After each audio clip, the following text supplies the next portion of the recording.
O Marechal Humberto Castelo Branco foi o primeiro presidente brasileiro durante o período da ditadura militar. Seu governo iniciou-se a partir da escolha do Marechal para presidente em eleição indireta, realizada em 11 de abril de 1964, estendendo-se até 1967. O governo de Castelo Branco foi o responsável por implantar as bases do aparato repressor que se estabeleceu durante o que ficou conhecido como Anos de Chumbo. Assumindo a presidência do Brasil em 15 de abril de 1964, substituindo Ranieri Mazzilli, que presidiu o país de maneira provisória após a destituição de João Goulart, com o golpe civil militar de 1964, na eleição indireta realizada em abril de 1964. Ele deu poderes para que o governo de Castelo Branco realizasse inúmeros expurgos tanto nos meios militares quanto nos meios civis, resultando no expurgo de cerca de 1.400 pessoas da burocracia civil e cerca de 1.200 nas Forças Armadas. 41 parlamentares tiveram seus direitos políticos cassados. A maioria era composta por políticos do Partido Trabalhista Brasileiro, o PDB. Também foram cassados os mandatos de governadores notoriamente nacionalistas, que não haviam compactuado com o golpe. Quadros conservadores bastante influentes da sociedade romperam abertamente com a ditadura militar.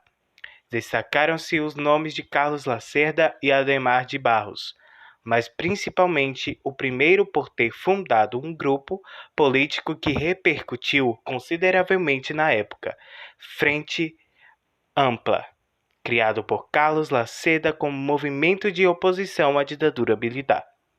Política econômica. Na política econômica, o governo de Castelo Branco ficou caracterizado pela adoção de uma política de austeridade que tinha como objetivos principais o controle da inflação e o combate ao endividamento público. Exatamente para isso, foi criado o Plano de Ação Econômica do governo, que buscava exatamente reduzir o endividamento do governo, principalmente a partir do controle dos gastos. Foi decretado uma nova política de reajuste salarial, na qual o governo criou um cálculo para que o reajuste do salário do trabalhador sempre fosse menor que a inflação do ano anterior. Assim, o caráter de austeridade da política econômica do governo tornava-se perceptível com o controle sobre os salários.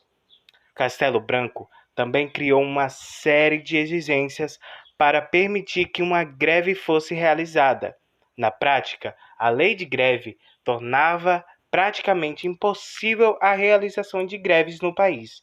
Por fim, também foram facilitadas as condições de demissão de funcionários com a criação do Fundo de Garantia por Tempo de Serviço, o FGTS.